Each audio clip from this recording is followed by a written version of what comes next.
I work with amazing women like you who are building businesses while rocking the whole mom thing. You're juggling deadlines, doing dishes and daycare drop-offs, all the other things. And in case nobody has told you lately, you're incredible. But here's the thing, even the most incredible moms and spouses can get stuck in a cycle of negative self-talk. It's that nagging voice in your head that tells you you're not good enough, you're not doing enough, and you're never gonna measure up, no matter how hard you try. Sound familiar? If you're nodding your head right now, this video is for you because today we're going to challenge that inner critic and rewrite the script on that negative self-talk. So let's be real. That inner critic can be a real jerk. It shows up when you're trying to write that blog post and tells you that your ideas are stupid. It whispers in your ear when you hit a sales slump and it says you're a failure. It thrives on comparison, reminding you that that seemingly perfect entrepreneur you follow online is better than you. So how about these? I can't launch my business now. The kids need me too much, and I'm a bad mom if I focus on my business. Or my spouse is deployed, so there's no way I can handle this alone. How about my business isn't growing fast enough? I must be a failure.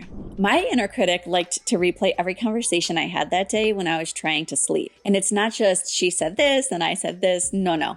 It sounds a lot more like, why did you say that? Didn't she make a face at you? Nobody laughed at that thing you thought was funny. You made a horrible first impression. Hit the like button if your inner critic loves to replay convos just so it can tell you all the things that you did to embarrass yourself. So let me tell you a little story about how it has shown up in me for business. Launching my life coaching business felt like a road trip with my sassy Aunt Hester in the back seat. Now, Aunt Hester loves you dearly, but sugarcoating isn't her strong suit. So picture this. I'm recording my first video message, super excited to share my message, and Hester pipes up, "Are you sure you sound okay, honey? Maybe a little more pep in your voice." Okay, thanks, Aunt Hester. Noted. When I'm creating my website, feeling pretty proud of myself because creating a whole website, and Hester leans forward, "Those colors, are you sure they're professional enough?" As they say in my current state of residence, Alabama, bless her heart. She means well, but after a while, I realized Hester's constant commentary was bringing me down. And it was keeping me down. So I took a deep breath, pulled over, metaphorically, and had a little chat with Hester. I explained that I appreciated her concern, but ultimately I was the driver on this journey. And guess what? Hester surprised me. She settled back, offered a supportive, "All right, honey, show them what you've got." Since then, the ride has been a lot smoother. We still have our moments, but Hester knows to trust my navigation. And these days, she'll even offer a genuine compliment when I accomplish something. So how do you take your inner critic and turn it into your own personal cheerleader? We start with reframing the narrative. So ready for the good news? You are in control of the narrative. You get to choose what voice you listen to. So how do you do that? Great question. Here are a few tips. Awareness is key. So first, you have to recognize that negative self-talk is happening. So we know it's happening, but it's about catching yourself in those critical moments and really paying attention to what the critical voice is saying, when it tends to show up, and other important details like that. And then we look at challenging those thoughts. So you don't just accept those negative thoughts as truth. Take some deep breaths and ask yourself, is this really true? Would I talk to a friend this way? Would I talk to my kids that way? Or let someone else talk to my kids that way?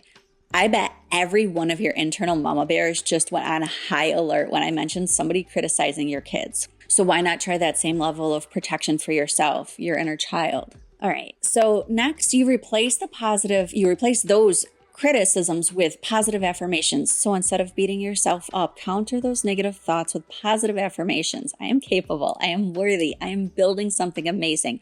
And don't forget to give yourself the evidence that those things are true. That evidence is what shifts these affirmations into high gear. And then focus on your progress, not perfection. You don't have to be perfect to be successful. Celebrate your progress, no matter how small. And on that note, celebrations don't always have to be a big, massive thing. We often think big success, big celebration. Don't forget to recognize the little successes and find exciting little celebrations for them. Find your support squad. So finally, surround yourself with positive, supportive people who believe in you and your dreams. Now, if you want to go deeper, you can use journaling prompts, such as, what evidence contradicts that negative thought? Oftentimes with journaling, what you'll learn is that you'll find even more about what's going on underneath the surface than you do when just thinking about it in the container of your mind. Now, I want you to remember that you are enough. You are strong, you are capable, and you are resourceful. You are building a business and a life that you can be proud of. Do not let that inner critic steal your shine. Now, if you're ready to ditch the negative self-talk and take your life and business to the next level, I'd love to chat with you. So head over to heatherjonescoaching.com and book a free consultation call. I'll also drop a scheduling link in the description. Now, on that call, we'll get really clear on where you're stuck and what's holding you back so we can create a plan together for getting you moving forward again. Let's go.